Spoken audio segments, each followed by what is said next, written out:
Weather portion of Ag Week now. We've spent about 2.5 weeks with some really cold weather into the northern plains, and although this is counterintuitive, that's not because of a strong polar vortex, but a weak polar vortex. When the polar vortex, the big circulation around the North Pole, weakens, it tends to get wobbly, and areas of cold air tend to shoot out from the polar regions, and sometimes it comes into the northern plains, sometimes the northeast U.S., sometimes other part of the northern hemisphere.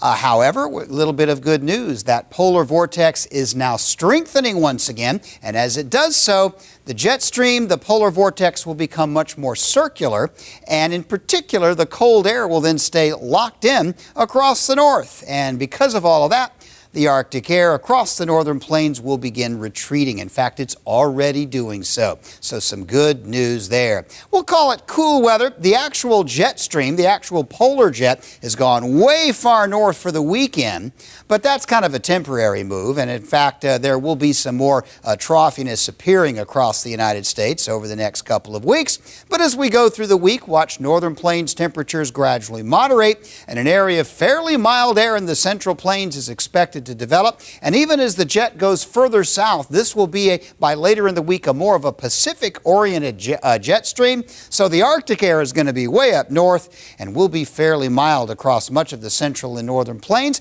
with, I think, even some above freezing temperatures by the end of the week. So that'll be kind of pleasant. As we go into the precipitation look, there's a rain system down in the southern plains that might try to attach itself to some freezing rain and snow in through parts of Iowa, maybe toward the Great Lakes area, and the Pacific Northwest will be plenty stormy. Some of that will be snow, the coastal areas rain. A lot of it will be quite substantial, just like it has been.